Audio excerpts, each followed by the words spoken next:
Pessoal, nesse vídeo eu quero mostrar 3 tipos de fundos imobiliários que seria interessante você não investir ou analisar muito bem antes de colocar seu dinheiro neles. São fundos que apresentam características que a longo prazo podem lhe trazer prejuízo ao invés de lucro. Então, é bom você assistir esse vídeo até o final e depois analisar se os fundos que atualmente você investe ou aqueles fundos que você pensa em investir apresentam algumas dessas características que eu vou mencionar aqui. Além de mencionar esses 3 pontos, essas 3 características, eu vou também mostrar alguns fundos como modelo, como exemplo para você entender melhor, beleza? Sempre lembrando que o vídeo não é recomendação nem de compra nem de venda de nenhum ativo. Se o fundo lhe interessar, procure analisar, leia o relatório gerencial, analise todos os pontos para que você possa ter ciência no que você está investindo. E assim você possa fazer uma boa escolha. Se o canal te ajuda de alguma maneira, já deixe aí seu like, que é uma maneira de você mostrar o seu apoio.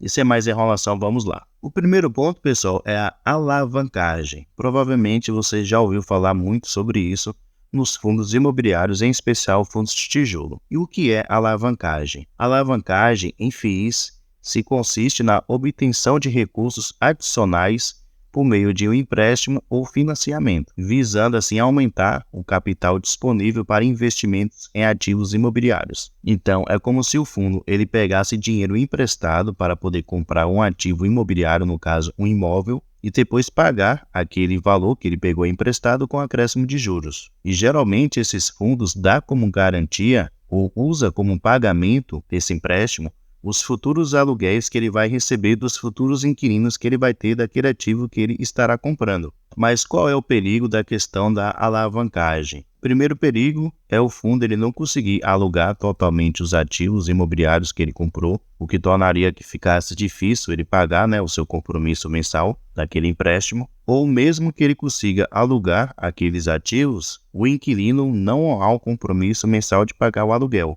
Então, dessa maneira, teria vacância financeira, o que dificultaria, no caso, o fundo ele honrar o seu compromisso com aquele que lhe emprestou o dinheiro. Querem ver um caso que isso pode afetar bastante? Temos aqui o demonstrativo financeiro do VINO11. Observem só o seguinte, correspondente ao mês de abril de 2024. O fundo ele teve uma receita total aqui de 8,8 milhões de reais, que foram provenientes dos aluguéis que ele recebeu dos seus inquilinos. Observem só. Somente de despesas financeiras que tem a ver aqui com os juros que ele paga, dos empréstimos que ele tem, ele pagou aqui 3,1, praticamente 3,2 milhões de reais. Então, aproximadamente aí entre 30% até 35% da sua receita, que foi de 8,8 milhões de reais, ele usou somente para poder pagar empréstimos. Além das outras despesas, que ele tem aqui como taxa de administração, taxa de gestão, entre outras. E observem só, no final, tirando todas as suas despesas, ele ficou com um resultado aqui de 3,3 milhões de reais. Só que ele havia gerado aqui 8,8. Então, mais de 5 milhões de reais foram só para poder pagar despesas, entre elas os juros dos seus CRIs. Então, atualmente, a alavancagem do VINO11 consome uma boa porcentagem do valor que ele consegue gerar mensalmente de receita. Então, isso dificulta o crescimento do fundo e também a evolução com respeito aos seus rendimentos. Muitas vezes, os seus rendimentos têm o efeito totalmente contrário. No gráfico aqui de cotação, vocês podem ver como a cotação do VINO11 ele vem caindo no decorrer do tempo. Atualmente, ele está custando aqui R$ 7,88, porém, lá no início de 2020, ele estava aqui na faixa dos R$ 14,50. Levando em consideração, no caso, o seu desdobramento. Então, observem só como ele se desvalorizou no decorrer desses últimos 5 anos. Uma desvalorização de aproximadamente aqui 45%. Imagine quem tinha o VINO11 há 5 anos atrás, o prejuízo que tem atualmente. Além disso, os rendimentos também caem no decorrer desse tempo. Como podemos ver aqui no gráfico, nos últimos 5 anos, de rendimentos que o VINO11 distribuiu. Observem só como de 2021 para cá, ele vem caindo, os rendimentos que ele distribui aos seus cotistas. Tudo isso consequência de quê? Da sua alavancagem. Consome uma boa porcentagem da sua receita mensal, é destinada apenas para poder pagar dívidas e não para poder pagar dividendos aos seus cotistas. O segundo ponto, pessoal, tem a ver com a vacância. Pode ser tanto a vacância física como a vacância financeira. O que é vacância física? Ela calcula a porcentagem de ativos imobiliários ou de espaços que estão vagos em um imóvel, no caso que não tem nenhum inquilino. Já a vacância financeira, ela calcula a receita que o fundo ele está deixando de ganhar mensalmente devido àqueles ativos que estão desocupados. Observem comigo esse fundo aqui, ó, o XPIN11. Ele é um fundo de tijolo de imóveis industriais. Observe aqui no seu relatório inicial a evolução da sua vacância física no momento. É notável que ela vem caindo, né? Saiu aí de 13,1%, mas ainda está muito alta, acima dos 2 dígitos. Está aqui de 10,4%. Então, observem só, 10% de receita o fundo ele está deixando de ganhar mensalmente. Receita essa que poderia entregar um rendimento maior para os seus cotistas.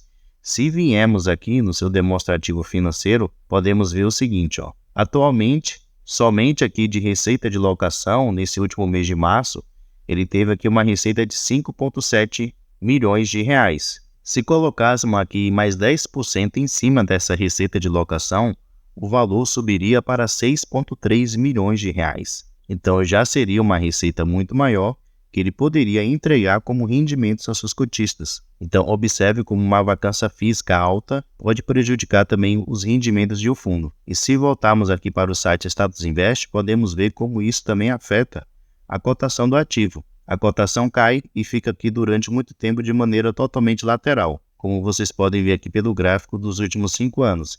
E se descermos aqui também, os seus rendimentos são afetados. Nota-se que desde o ano de 2020 até agora, início de 2024, praticamente ele paga ali a mesma coisa, entre 60 até no máximo 62 centavos. Então, durante 5 anos não saiu desse patamar. Então, isso foi afetado pela sua vacância que está muito alta. No caso aqui, a sua vacância física, né, de imóveis que estão desocupados. Outro ponto, pessoal, que também pode afetar bastante os ativos é com respeito aqui, ó, inadimplência, que atualmente aqui no XP LG11 está de 7%. Então, o fundo ele tem os imóveis alugados, porém os seus inquilinos não estão pagando o aluguel mensal. E observem como isso daqui afeta bastante ao fundo. Se voltarmos aqui para o seu demonstrativo financeiro, podemos notar o seguinte, ó, correspondente ao mês de abril de 2024. O fundo ele teve uma receita total de 21,8 milhões de reais, provenientes apenas da sua receita de locação, foram aqui 18,6 milhões de reais, como vocês podem ver aqui. Aí, tirando as suas despesas, tal, ele ficou com um resultado líquido aqui de 18 milhões de reais. E ele distribuiu em rendimentos 23 milhões de reais. Então, observe só que ele gerou uma receita bem menor do que o valor que ele realmente distribuiu de rendimentos. Somente aqui, ó, na sua receita de locação, que foi 18,6 milhões de reais, se você acrescentar aqui mais 7%, essa receita iria para 19,9 milhões de reais. Então, observem só que o fundo ele deixou de ganhar durante o mês de abril, por não pagamento dos aluguéis do seu inquilino, aproximadamente 1,3 milhões de reais. Então, isso afeta bastante o fundo. Como a gente pode ver aqui, ó, no gráfico do XP LG11, deixa eu mostrar aqui, ó, como isso realmente afeta. O XP LG11, aqui em meados do mês de abril aproximadamente, estava custando ali na faixa dos R$ 109, que foi exatamente na época que alguns dos seus inquilinos deixou de honrar o seu compromisso. Observem como a cotação do ativo caiu bastante, aproximadamente aqui uns 4 ou 5%. Então, os calotes que o fundo recebeu afetaram também a sua cotação, além da sua receita mensal. E o terceiro ponto, pessoal, é com respeito a concentrações. Evite fundos imobiliários que são concentrados.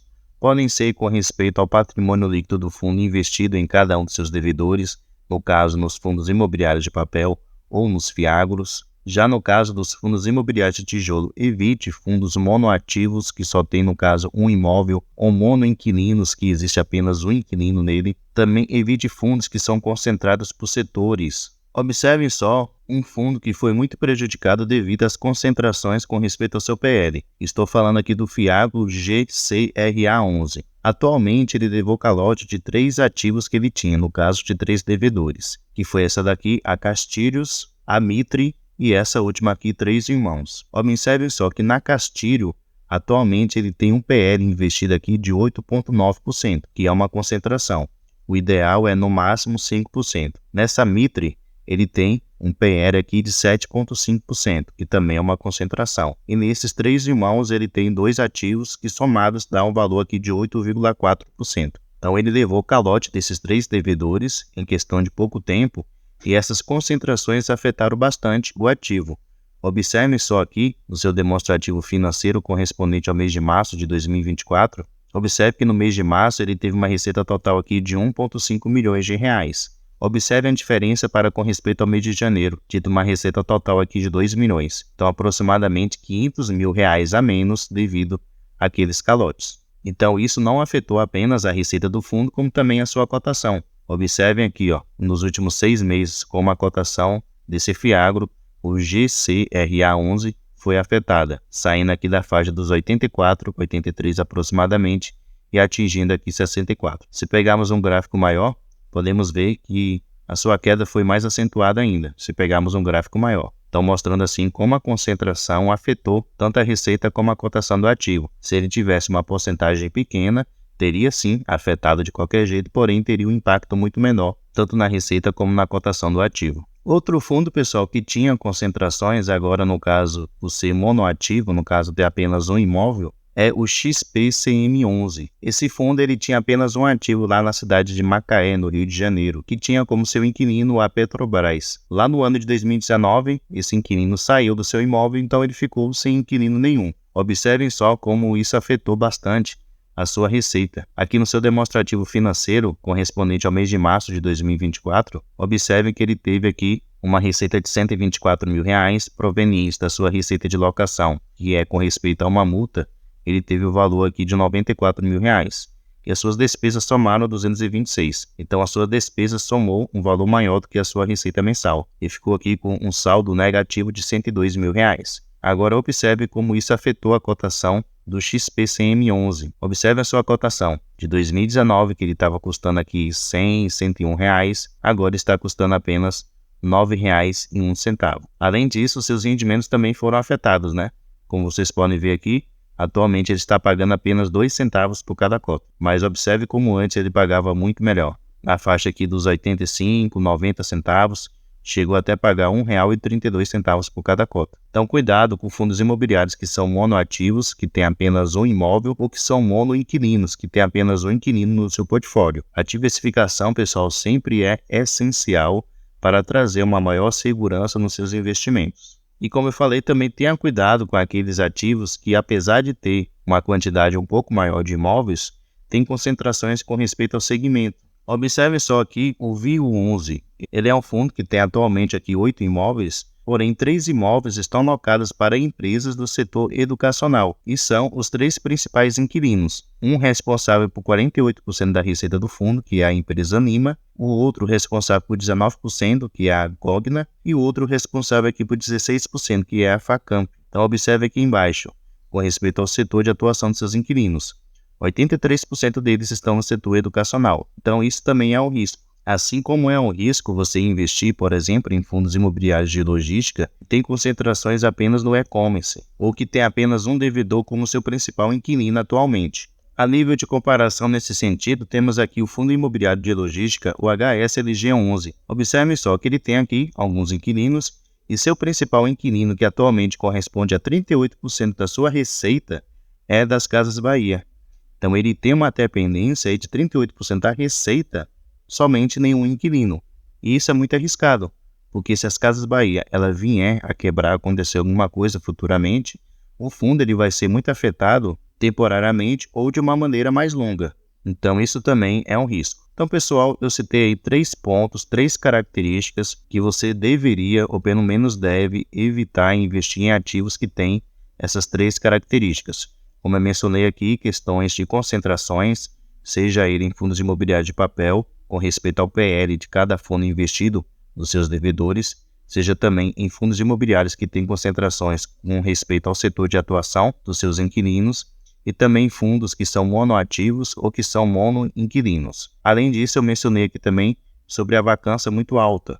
Então isso pode comprometer a receita do ativo e o fundo deixar de pagar o rendimento maior para os seus cotistas. E também citei aqui com respeito à alavancagem, que é algo que pode aí prejudicar bastante o fundo a longo prazo, já que uma alavancagem muito alta e mal feita pode aí consumir mensalmente um valor muito alto da receita do ativo e o ativo ter dificuldades para poder pagar essa dívida que ele adquiriu para o longo prazo e, consequentemente, isso pode afetar tanto os rendimentos que o fundo ele paga para os seus cotistas, como também a sua cotação, beleza?